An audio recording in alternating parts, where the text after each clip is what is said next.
भारतीय अर्थव्यवस्था में वर्षा का महत्व। नंबर 1, कृषि के लिए महत्व। एक कृषि प्रधान देश में जल का विशेष महत्व होता है। कृत्रिम सिंचाई साधनों के अभाव में भारतीय कृषि का मुख्य आधार वर्षा ही है।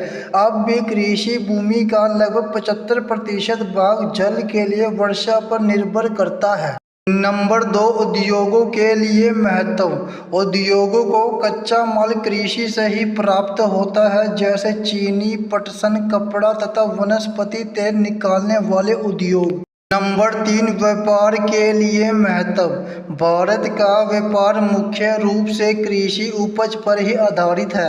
यदि वर्षा अच्छी होने से उपज अधिक होती है तो देश के अंदर व्यापार बढ़ेगा और दूसरे देशों को भी अधिक माल भेजा जा सकेगा। नंबर 4, राष्ट्रीय आय में महत्व। हमारे देश की राष्ट्रीय आय में कृषि का प्रमुख भाग है। वर्षा अच्छी प्रकार से हो जाने पर फसलें अच्छी हो जाती है और देश की आय भी अधिक होती है। इसके विपरीत वर्षा अच्छी न होने पर कृषि उपज कम होती है और अंतर्राष्ट्रीय आय पर बुरा प्रभाव पड़ता है।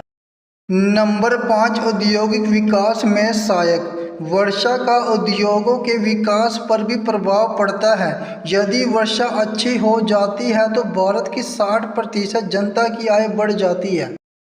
नंबर 6, कीमतों पर प्रभाव। भारत में सामान्य कीमत स्तर अनाज की कीमत के साथ संबंधित है।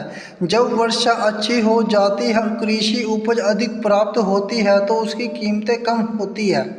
नंबर 7, सरकार का बजट। सरकार के बजट पर भी वर्षा का बहुत प्रभाव पड़ता है। यदि वर्षा अच्छी होती है तो फसल अच्छी होने पर मालगुजारी आदि के रूप में सरकार की आय बढ़ जाती है। नंबर 8, परिवहन साधन। भारत में परिवहन साधन रेल तथा सड़क यातायात आदि वर्षा से प्रभावित होते हैं।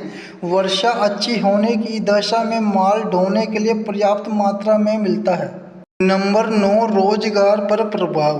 देश में रोजगार की स्थिति पर भी समय समय पर वर्षा का प्रभाव पड़ता रहता है। जब देश के विभिन्न भागों में वर्षा नहीं होती और सूखे की स्थिति उत्पन्न हो जाती है। नंबर 10, आर्थिक आयोजन पर प्रभाव। भारत में आयोजन की सफलता पर कृषि क्षेत्र की योजना की सफलता पर निर्भर करती है। यदि वर्षा अच्छी हो जाए तो कृषि क्षेत्र के लक्ष्य पूरे हो सकते हैं।